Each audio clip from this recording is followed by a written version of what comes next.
You smell what the flock is cooking. Today, we cooking up this damn second string debate and this short practice takes. I'm getting sick of it. We're gonna cook it till it's burnt and out of here. But first things first, let's keep the maniac thing. Please like and subscribe if you about that fly equals fly. And drop a comment in that box if you flying with the flock. Let's go, EAG. I can't wait. Can't wait to be in the crowd for all that, man.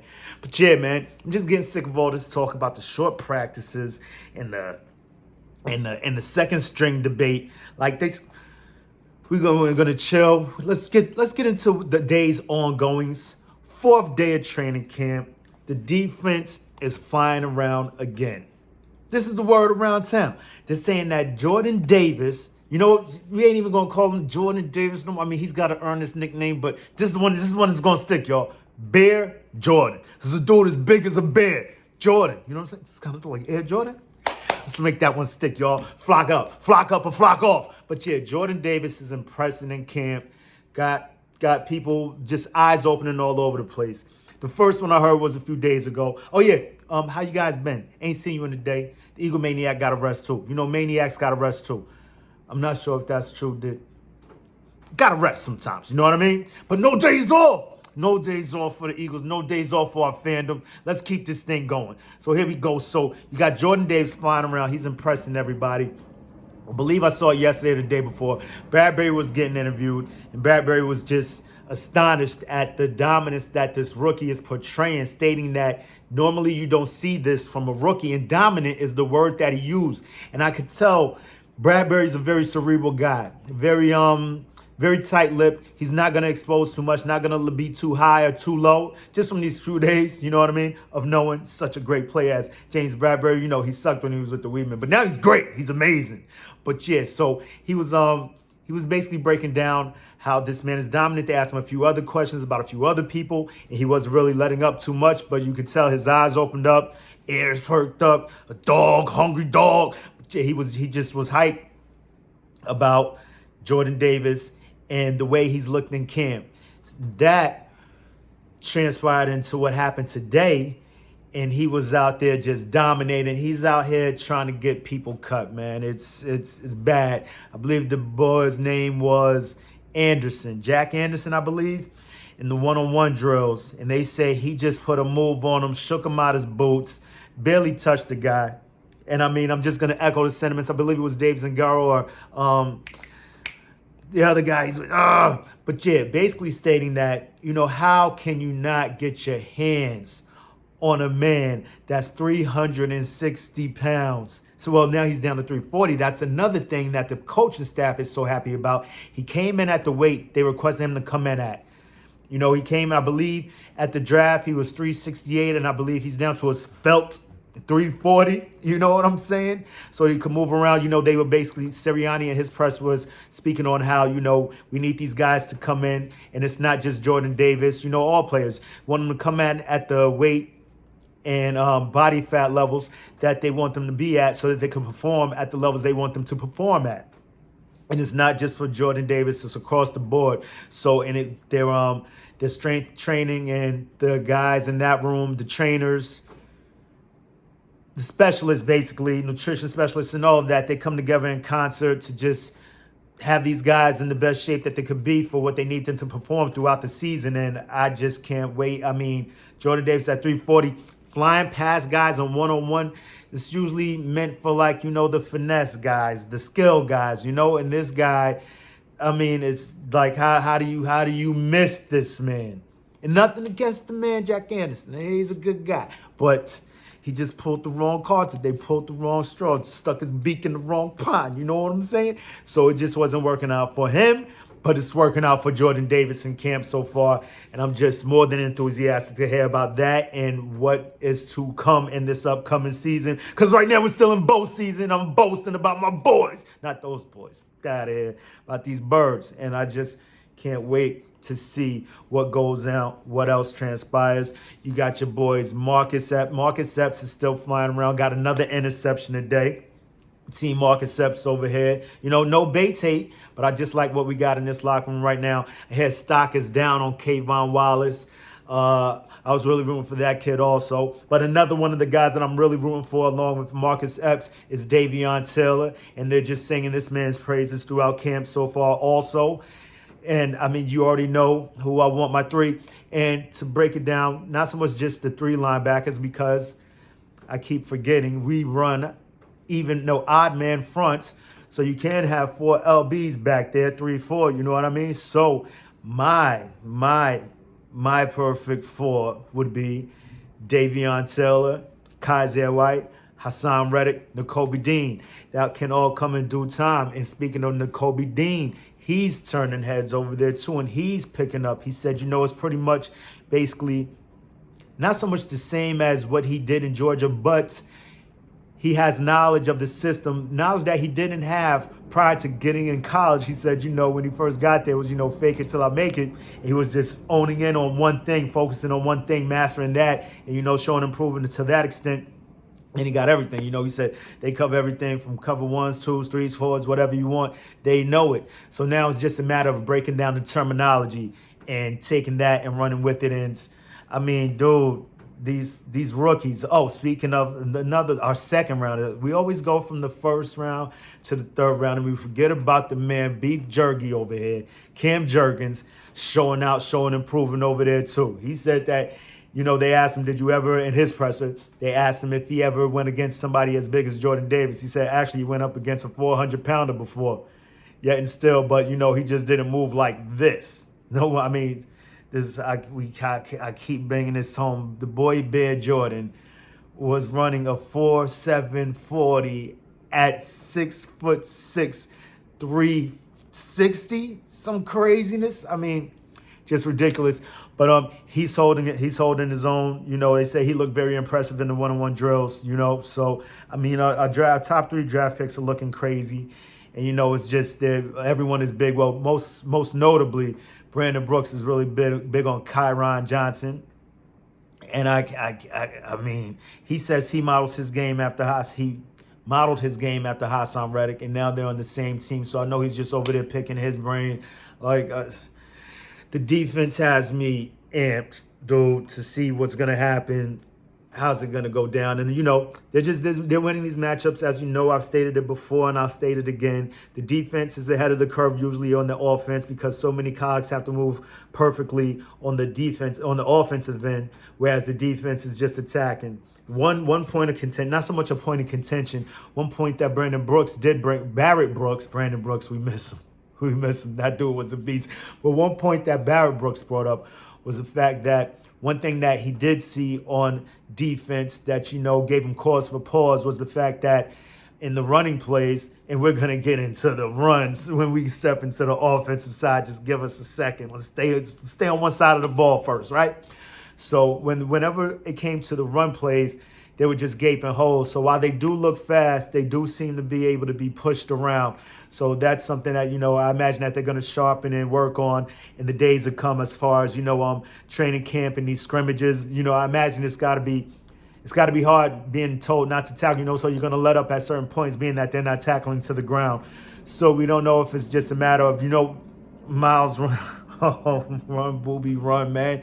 I'm trying to stay focused on one side of the ball. We're going to get into Booby a little bit later. And, oh, my goodness. So, yeah, the LBs are running around looking crazy.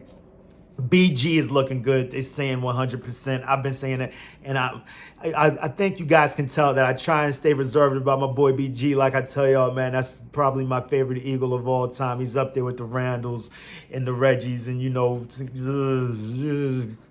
Clyde Simmons, Seth Joyners, and oh man, but yeah, we're not gonna go down memory lane right now. The thing is that BG is looking amazing. This is the word coming out of camp, and I mean he's flying around. He's looking like BG, and I couldn't be more than happy about that. So, like I said, I'm gonna calm down because if my boy BG comes back 100% and wreaks havoc in the role that they're gonna have him play now, man, I'm going to lose my mind.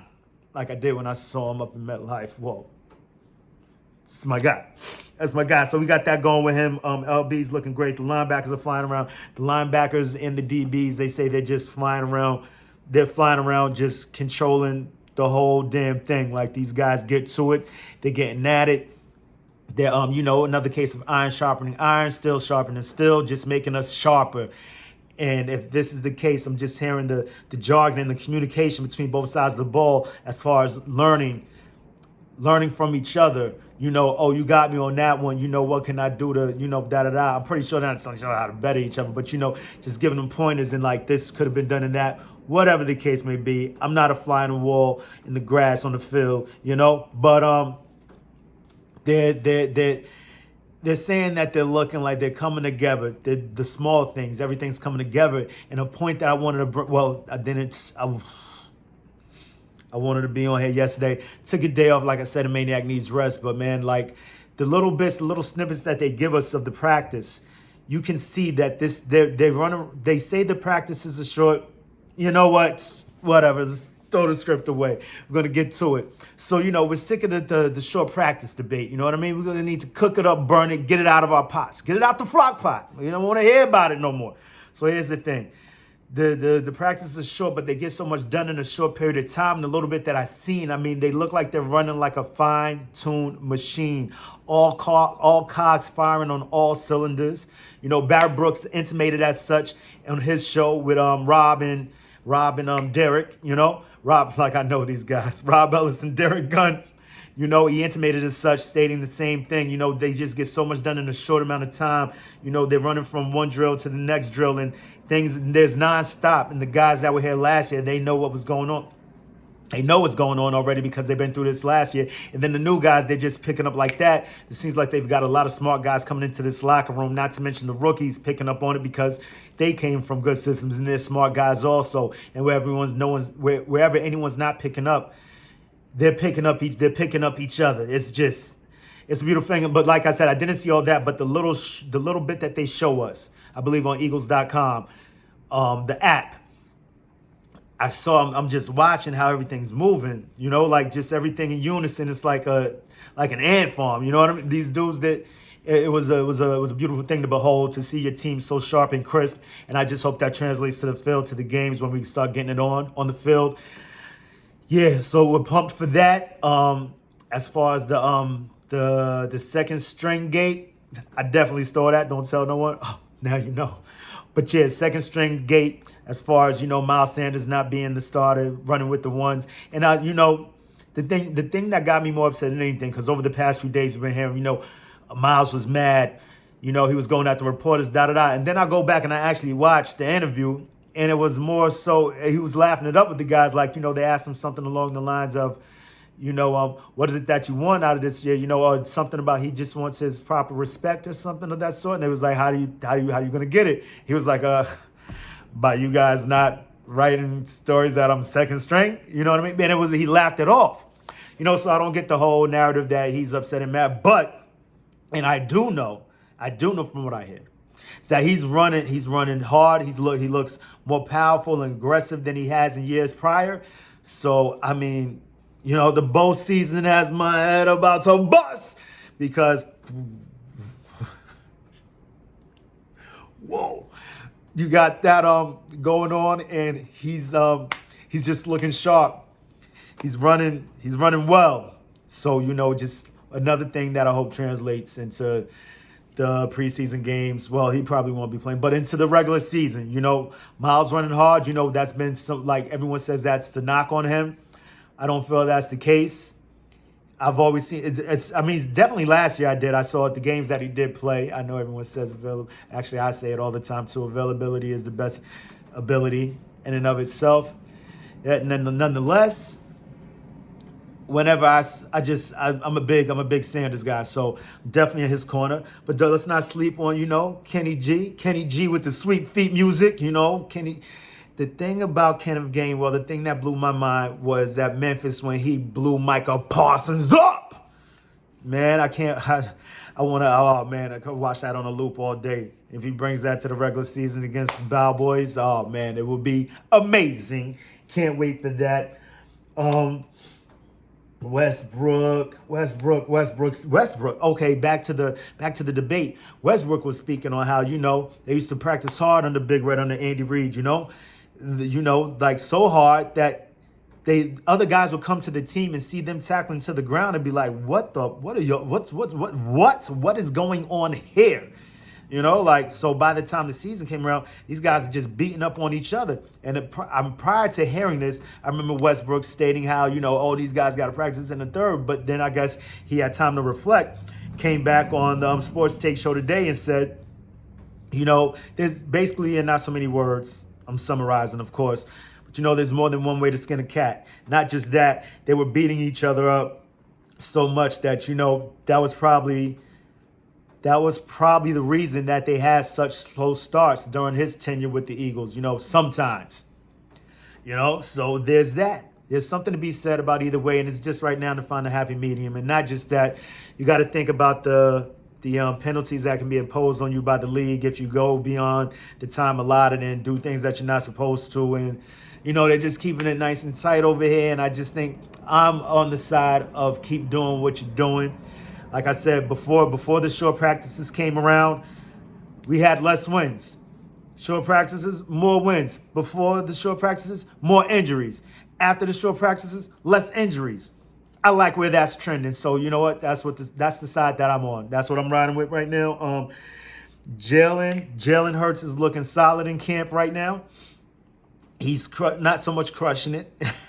he had a solid day. Heard he had a great pass to Boston Scott, who was in the slot. And then he had a nice connection with A.J. Brown over the middle. Nice timing route, hit him in stride. So, you know, these are good things you're hearing coming out. Maybe this offense is getting sharper and, you know, just waiting for their day. That day where they're going to win. And I can't wait myself because I just want to shut up. You know, shut up all of these haters.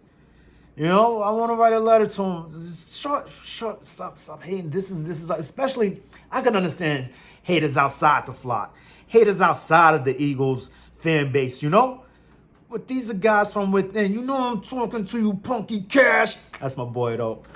You my boy, bro. You my boy. But you just got to get off of this Jalen Hurts hate. My man said to me that he has no arm. I mean, have you been watching the videos? I've broken this down on numerous occasions. His arm is comparable to Justin Herbert and Josh Allen. Justin Herbert is just a freak. He came out the gate amazing. We know of Josh Allen's struggles. Jalen Hurts is somewhere right in the middle, you know? And who knows the heights that this man could soar to because of his hard work acumen. And not, you know what, we're not even going to talk about potential. Let's talk about what he has done. This man is the only man in NFL history through his first 20 starts to have 4,000 passing yards and more than 1,000 rush yards, bro. This is a one-of-one, rare breed. I'm trying to tell you. Don't give me hype. I'm trying to tell you. Just have patience and stop with the hate. And that's just feathers for the haters. Another segment brought to you by the Eagle Maniac. All right? Feathers for these haters. Shut the hell up, man. I mean, I could keep going. You want me to keep? No, we're gonna save that. We got stuff for days, and you know what? I'm gonna temper my expectations also, cause it's people like you, Punky Cash, that get me hype, and then next thing you know, I'm on the Jalen Hurts train going a little too fast. We gotta slow it down. You know, he's still young, still got a lot to learn. Who knows what may come? But while he's here, I am in his corner. Rep for your team, man. That's it. Feathers to the haters. And that's what we got today, y'all. I'm just an eager Eagles fan, you know, just hyped for this season, ready for this thing to get rolling. And, you know, during the bowl season, during training camp, this is how I get off a little steam. This is a bit therapeutic for me. I thank you guys. Thank you, Flock. Thank you all for the subscribers and the likes, man. We're pushing 70. It's getting crazy in here. But yeah, man, just thanks for the support. Keep checking in. Hope this video finds you all well and everybody, you know, doing well. Good tidings. Just ready for this season to get going, you know? Because until then, you know what we got, man. We got questions for you, NFC. We got questions for you, NFL. And we most especially got questions for you, NFC East. What are you going to do when Eagle Mania runs wild on you?